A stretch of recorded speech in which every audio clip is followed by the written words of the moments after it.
Guys, आज मैं आया हूँ संत नगरी हैनाई महाराज के मंदिर में। और ये मंदिर एक छोटा सा गांव है, परंतु इस मंदिर की वजह से बहुत ही प्रसिद्ध है। और यहाँ पर बहुत दूर दूर से यात्री और भक्त श्रद्धालु लोग आते हैं, अपने मंदिर पे आकर दर्शन करते हैं और अपनी मुरादें मांगते हैं। दोस्तों वीडियो में आगे बढ़ने से पहले यदि आपने अभी तक हमारे YouTube चैनल को सब्सक्राइब नहीं किया है तो चैनल को सब्सक्राइब करें और घंटे की निशान को जरूर दबाएं ताकि मेरी आने वाली सभी वीडियो आप तक हमेशा पहुंचती रहे। दोस्तों ये मंदिर बहुत ही प्रसिद्ध मंदिर है और ये मंदिर मेरे दिल को भा गया, क्योंकि आप देखो इधर यहाँ की डेकोरेशन कितनी बढ़िया है। और ये फोटो के रूप में यहाँ पर एक चित्रलिपि बनाई हुई है, जो यहाँ पर महाराज ने अपने जीवन काल में क्या क्या किया, सभी जगह की यहाँ पर आपको उसकी छवि मिलेगी, उसकी फ़ोटो मिलेगी। दोस्तों वीडियो को बिल्कुल भी स्किप मत कीजिए, ये वीडियो पूरा ध्यान से देखिए। इस वीडियो के अंदर मैं आपको यहाँ के मंदिर के बारे में पूरी संपूर्ण जानकारी देने वाला हूँ दोस्तों। और ये मंदिर कितने साल से है, यहाँ की हिस्ट्री क्या है, ये सब मैं यहाँ के पंडित जी से, महाराज से पूछूंगा। तो चलिए महाराज से चल के बात करते हैं दोस्तों। तो सबसे पहले आपका बहुत बहुत स्वागत है हमारे YouTube चैनल पर। और हम आपसे जानना चाहते हैं कि बाबा की हिस्ट्री के बारे में, कि कितने साल से बाबा का यहाँ समाधि लेके हो गया है और यहाँ पर इन्होंने अपने जीवन काल में क्या क्या किया है, तो सभी चीज़ों की आपसे थोड़ी जानकारी चाहिए थी। कृष्णाय वासुदेवाय हरे परमात्मने नमः। प्रणतक्लेशनाशाय अदोदावनीया अमी महद्वारी पुण्यवासुनिया महाभूततारी यदि भेद द्यावी शरणांगताला नमस्कार माता पदाला। सबसे पहले तो आप सभी का बहुत बहुत स्वागत। श्री संत हैनाई महाराज संस्थान की तरफ से आप सभी का बहुत बहुत स्वागत और विनम्र भाव प्रदान करते हैं। जैसे कहा जाता है कि भारत में सबसे ज़्यादा अगर संत कहाँ पे है तो महाराष्ट्र में, और महाराष्ट्र में भी संत अगर ज़्यादा हम बताएं तो हमारे विदर्भ प्रांत में, जैसे मराठवाड़ा है, विदर्भ है, खानदेश है, इन सब प्रांतों में से सबसे ज़्यादा विदर्भ में हमारे संत हैं। यहाँ पे सभी संत अवलिया साधु करके यहाँ पे जानते हैं। जैसे पूरे विश्व में बहुत संत हो गए, लेकिन हमारे इधर पास में शेगांव में गजानन महाराज जी की, जिनका आज प्रागट्य महोत्सव है, बहुत धूमधाम से पूरे विदर्भ में, महाराष्ट्र में मनाया जा रहा है। वैसे ही करके संत परमहंस परिव्राजकाचार्य संत हैनाई महाराज, उनकी मूल जन्मस्थली वैसे भीड़ जिला में, भीड़ डिस्ट्रिक्ट में मुड़ुक करके गाँव है, जहाँ पे कपिल धारा के पास में 9-10 किलोमीटर, वहाँ पे बाबा की जन्मस्थली है। वहाँ से तो देखा जाए तो पहले से ही, बचपन से ही साधु वृत्ति है और संत परंपरा होने के कारण बचपन से ही साधु की संगत करना, भगवान का नाम कीर्तन करना और सबके ऊपर दया भाव बनाए रखना, ये उनकी पहले से ही प्रवृत्ति थी। और जैसे जैसे बड़े होते गए वैसे वैसे उनकी प्रवृत्ति में अनेक और बदलाव आते गए। वैसे तो बचपन से ही त्याग की भावना थी, लेकिन बाबा के जो पिताजी हैं उनके साथ ही ऐसे ही वैराग्य के कारण घर से निकले। तो माता पिता को लगा कि भैया ये भी अगर साधु बन गए तो हमारी वंश परंपरा कैसे चलेगी। इसीलिए पूरी माँ ने, पिताजी ने अपनी कसम देकर बताया कि आपको शादी करनी हो और हमारी वंश परंपरा आगे चलानी है। लेकिन वैराग्य के कारण उनसे ये सहन होता नहीं था। लेकिन माता पिता की सेवा देखिए, कितने भी बड़े संत हो, कितने भी बड़ी साधु पुरुष हो, लेकिन महात्मा के सामने, माता पिता के सामने, गुरु के सामने उनको नतमस्तक होना ही पड़ता है।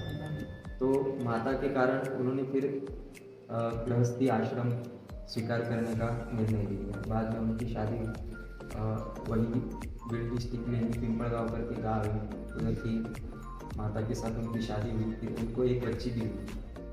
लेकिन वैराग्य के कारण उनका मन तो संसार में था ही नहीं। इसीलिए फिर से उन्होंने क्या किया, फिर से माता पिता की आज्ञा लेकर, पत्नी की आज्ञा लेकर गृहस्थ आश्रम से फिर उन्होंने वानप्रस्थ आश्रम चला। जैसे हमारे हिंदू सनातन धर्म में 4 आश्रम बताए गए हैं, एक तो ब्रह्मचारी है, दूसरा गृहस्थी है, तीसरा वानप्रस्थ और चौथा सन्यासी आश्रम है। तो उन्होंने जैसे ब्रह्मचारी का भी पालन किया, उम्र के 25 साल तक तो पूरा अध्ययन किया, गौ माता की सेवा की, माता पिता की सेवा की, बाद में गृहस्थी आश्रम में स्वीकारा और बाद में वानप्रस्थ। तो हिमालय में बद्रिका आश्रम में उन्होंने 12 साल तपस्या की और बहुत कठिन तपस्या करने के बाद फिर उनकी अवस्था परमहंस अवस्था हो गई। परमहंस अवस्था किसे कहेंगे हम, जिनके देह का भी बाहर नहीं रहता, उसको परमहंस अवस्था हम कहते हैं।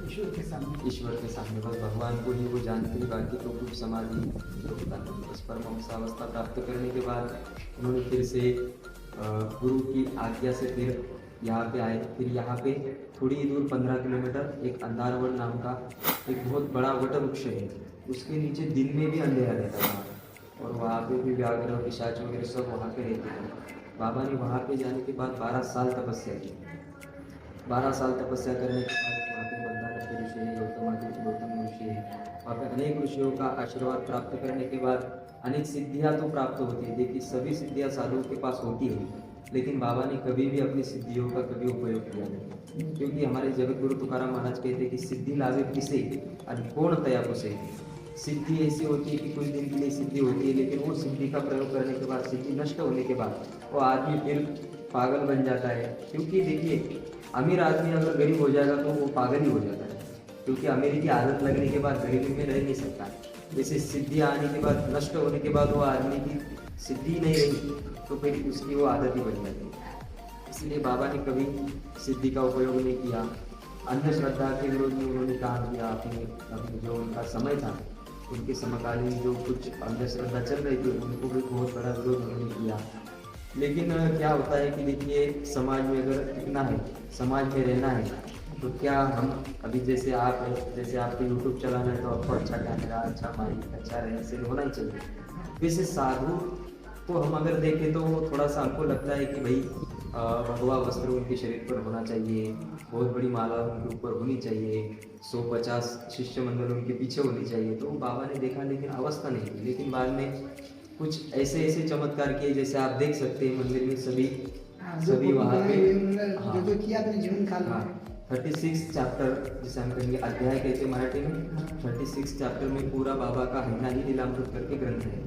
तो ऐसे पूरे वहाँ पे जैसे देखेंगे जो जो लीलाएं बाबा ने की है वो सारी यहाँ पे लिखी है। लेकिन चमत्कार बस इसलिए किए कि भक्त का कल्याण है, दिखाने के लिए कभी बाबा ने कुछ किया नहीं। जैसे हमारे सभी आसपास के जैसे 30-40 जो गांव है आसपास के, सभी बाबा के भक्त परिवार हैं और बाद में ऐसे मिलते मिलते बाबा ने सब भक्तों परिवार से मिलते मिलते फिर यहाँ पे बाबा ने संजीवन समाधि ली हुई है।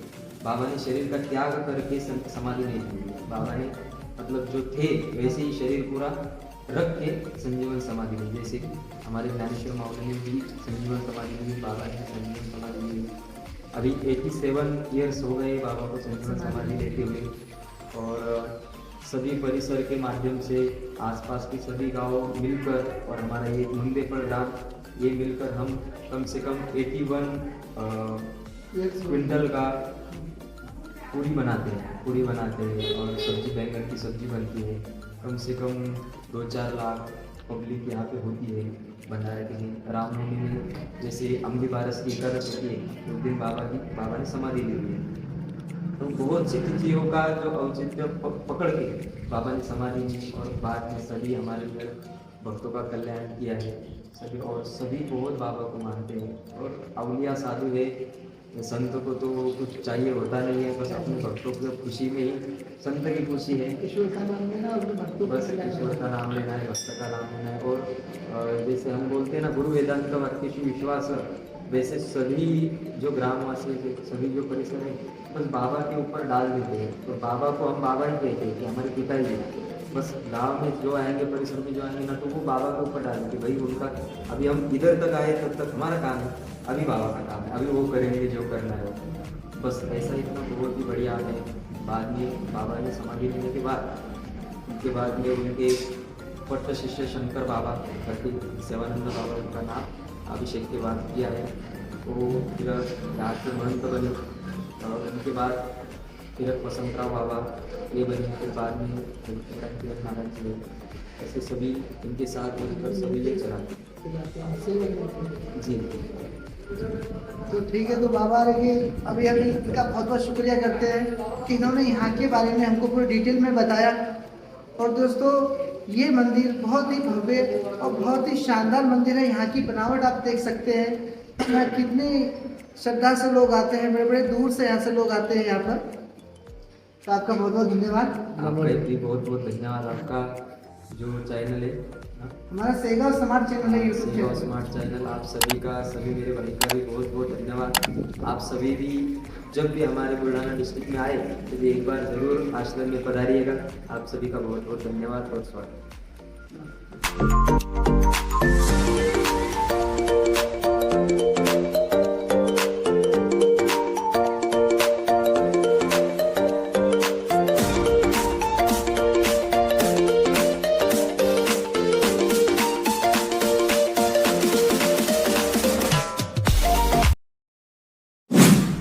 दोस्तों, इस मंदिर के दर्शन के लिए लोग बहुत ही दूर दूर से आते हैं इस मंदिर के दर्शन करने के लिए। और ये मंदिर बहुत ही प्रसिद्ध मंदिर है। दोस्तों, इस मंदिर के बारे में आपकी क्या राय है, मुझे कमेंट करके ज़रूर बताएं।